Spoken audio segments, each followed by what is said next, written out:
Hello friends, super magic રસોઈમાં મિત્રો હું આપનું સ્વાગત કરું છું. આજે હું બધી જ ગુજરાતી ફરસાણ સાથે ખવાય એવી ખજૂર આંબલીની ચટણી તમારી સાથે શેર કરું છું, જે બનાવવી એકદમ સહેલી છે અને પરફેક્ટ બધી ટિપ્સ સાથે અને પરફેક્ટ રીત સાથે હું તમને શેર કરીશ મિત્રો. તો તમને ચોક્કસ આ વિડીયો તો ગમશે જ મિત્રો. ગમે તો લાઈક કરજો, શેર કરજો અને સબસ્ક્રાઈબ કરવાનું તો ભૂલતા જ નહીં.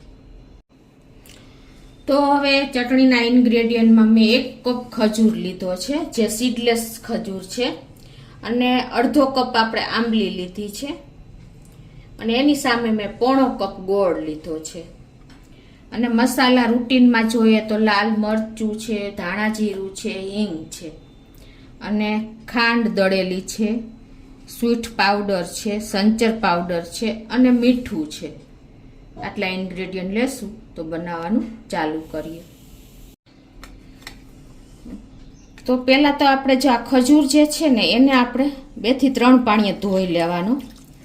આ ચટણી મિત્રો એટલી સરસ થાય છે ને કે તમારે ક્યારેય બહાર લેવા નહીં દોડવું પડે, અને એની ટાઈમ તમે ભેળમાં છે, પછી પાણીપુરીમાં, કોઈ પણ ફરસાણમાં, ભજીયા સાથે ખાઈ શકો છો. તો આ રીતે આપણે એને 2-3 પાણીએ ધોઈ લેશું.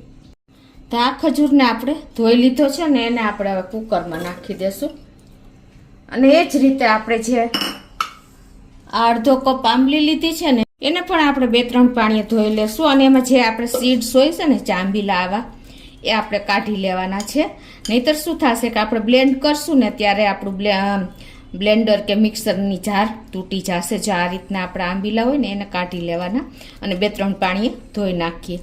તો આને પણ આપણે ધોઈ લીધી છે અને એને કુકરમાં જ નાખી દેશું ખજૂર ભેગી.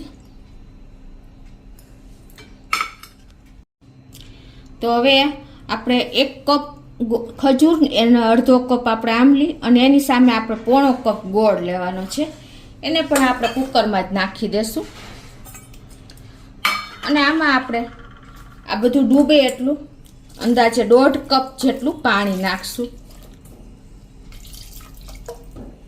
અને હવે આને આપણે ગેસ ઓન કરીને સ્લો ટુ મીડિયમ ફ્લેમ ઉપર જો કુકરની રીંગ ચડાવી દીધી છે, અને આ રીતે કુકરનું લીડ બંધ કરીને અને આપણે એને 4 વિસલ થવા દેશું. હવે ગેસ ઓન કરીને આપણે સ્લો ટુ મીડિયમ ફ્લેમ રાખશું અને આ વિસલ આપણે લગાવી લેશું. તો 4 વિસલ થઈ ગઈ છે અને આપણું પ્રેશર પણ રિલીઝ કુકરનું થઈ ગયું છે. તો ખોલીને આપણે જોઈ લઈએ. જો આપણી એકદમ સરસ આપણી ખજૂર અને આંબલી બધું સરસ બફાઈ ગયું છે મિત્રો. આ રીતે તમે કરશો ને તો ટાઈમ પણ નહીં લાગે. જો તમે પલાળીને કરશો ને તો એને 1 થી 2 કલાક પલાળવી પડે છે, એટલે બહુ ટાઈમ માગી લે છે. આ કન્સિસ્ટન્સી પણ બહુ સરસ આવશે જો કુકરમાં તમે બનાવશો ને તો. હવે આને આપણે ઠંડી કરીને ગાળી લેશું. તો હવે આને આપણે થોડીક ઠંડી થવા દેશું અને પછી આપણે આગળની પ્રોસિજર કરશું. ચટણી પણ જો ઠંડી થઈ ગઈ છે. તો હવે એને તમે આમાં બ્લેન્ડર પણ મારી શકો છો. જો તમારે બ્લેન્ડર મારવું હોય અને આ થીક ચટણી છે અત્યારે, તો તમારે થોડુંક અડધી વાટકી જેવું પાણી નાખી દેવાનું. પણ હું અત્યારે મિક્સરમાં કરું છું, મિક્સર જારમાં, એટલે પાણી નાખવાની કોઈ જરૂર નથી. તો આપણે આમાં ફેરવી લેશું એટલે એકદમ સરસ એક રસ થઈ જશે. આનું કારણ એ છે કે બ્લેન્ડર મારવાનું કે મિક્સરમાં ફેરવવાનું કે આપણે ચટણીને ગાળવાની છે.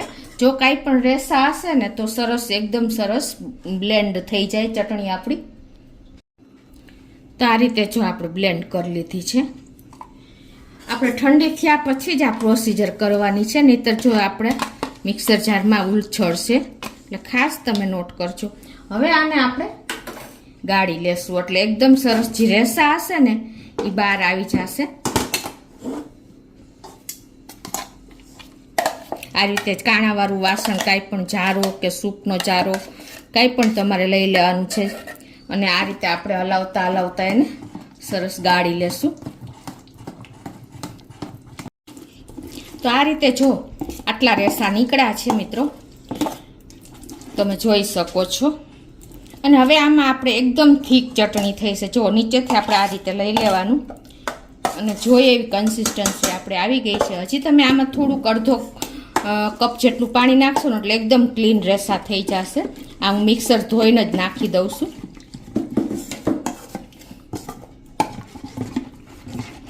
તો આ રીતે જો આપણે ગાળીને બધા રેસા જે હોય ને આંબલીના અને ખજૂરના તો ના હોય, પણ આંબલીના રેસા કાઢી લીધા છે. અને આ રીતે આપણે એનો પલ્પ પણ તૈયાર કરી લીધો છે. આ મેં મિક્સર ધોઈને અડધોથી 1 કપ જેવું પાણી આપણે આમાં નાખી દીધું છે મિત્રો. અને આ કન્સિસ્ટન્સી આવી છે, જુઓ તમને ખ્યાલ આવી જતો હશે. હવે આને આપણે ગેસ ઉપર મૂકવાની છે, એટલે એકદમ સરસ આપણી ચટણી તૈયાર થઈ જાય. હવે આપણે ગેસ ઓન કરી અને આપણે જો આમાં આ પલ્પને આપણે ગેસ ઉપર મૂકશું, કેમ કે આપણે આમાં 1 કપ જેવું પાણી નાખી દીધું છે ને, તો એને આપણે એકદમ પરફેક્ટ બનાવવું પડશે, પાણીને બાળવું પડશે. હવે આમાં આપણે મસાલા કરી લઈએ. તો મિત્રો મસાલામાં આપણે 1 ચમચી જેવું આપણે મીઠું નાખી દેશું, 1 ચમચી જેવું આપણે સંચર પાવડર નાખી દેશું. આમાં સંચર પાવડરનો ટેસ્ટ બહુ સરસ લાગે છે.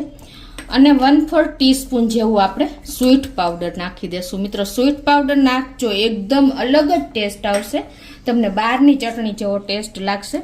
અને હવે આમાં આપણે 1 ચમચી, એટલે હું નાની ચમચી જ ભરું છું મિત્રો, 1 ચમચી જેવું આપણે ધાણા જીરું પાવડર નાખી દેશું. અને 2 ચમચી આપણે કાશ્મીરી લાલ મરચું નાખશું. તમે તમારા ટેસ્ટ એકોર્ડિંગ વધઘટ કરી શકો છો. 1/4 ટીસ્પૂન જેવી આપણે હિંગ નાખી દેશું. હિંગનો પણ ટેસ્ટ આમાં બહુ સરસ લાગે છે. હવે આ બધા મસાલા આપણે મિક્સ કરી લેશું.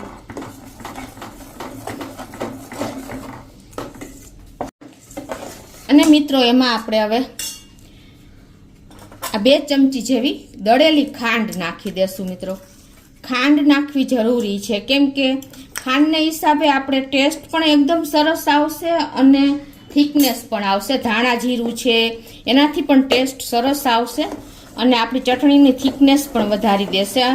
બધી રીતે આપણને ઉપયોગી છે. તો આ રીતે તમે ખાંડ નાખશો ને તો એનો શાઇનિંગ પણ ચટણીમાં આવી જશે અને ટેસ્ટ પણ બહુ સરસ આવશે. તો હવે આને આપણે 5 થી 10 મિનિટ આ રીતે ઉકળવા દેશું, સ્લો ટુ મીડિયમ ફ્લેમ ઉપર.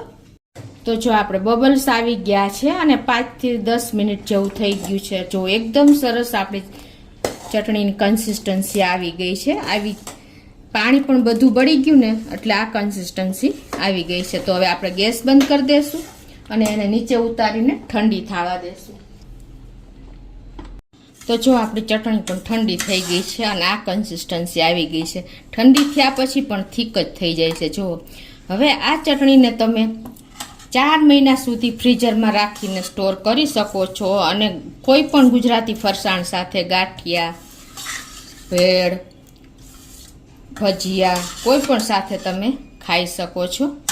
તો આ ચટણીનું પરફેક્ટ મેજરમેન્ટ મેં તમને બતાવ્યું છે કે આપણે 1 કપ ખજૂર, અડધો કપ આંબલી, પોણો કપ ગોળ અને 2 થી 3 ચમચી ખાંડ, અને આપણે 2 ટીસ્પૂન આપણે લાલ મરચું, 1 ટીસ્પૂન ધાણા જીરું, 1 ટીસ્પૂન આપણે સંચર, 1/4 ટીસ્પૂન મીઠું, આ પરફેક્ટ, અને 1/4 ટીસ્પૂન આપણે હિંગ નાખી છે અને 1/4 ટીસ્પૂન આપણે સૂંઠ પાવડર. આ બધા ઇન્ગ્રેડિયન્ટ સાથે આપણી ચટણી એકદમ ટેસ્ટી બની છે. આ બધી ટિપ્સ અને ટ્રિક્સ સાથે મેં તમને બતાવી છે. તો હવે આને તમારે કોઈ પણ કન્ટેનર, એરટાઇટ કન્ટેનરમાં આ રીતે ભરીને ફ્રીઝરમાં સ્ટોર કરી શકો છો. જો આજે આપણે 1 કપ ખજૂર લીધો છે ને, એ વજનમાં 250 ગ્રામ છે, એટલે તમે ખાસ નોટ કરજો. બધું પરફેક્શન જ મેં તમને બતાવ્યું છે. અને આને આ રીતે આપણે કન્ટેનરમાં ભરીને લીડ બંધ કરીને તમે ફ્રીઝરમાં રાખી શકો છો. અને જ્યારે તમારે એનો ઉપયોગ કરવો હોય ને, ત્યારે તમારે 1 કલાક પહેલાં કાઢી લેવાની, એટલે પરફેક્ટ લૂઝ કન્સિસ્ટન્સી થઈ જશે મિત્રો.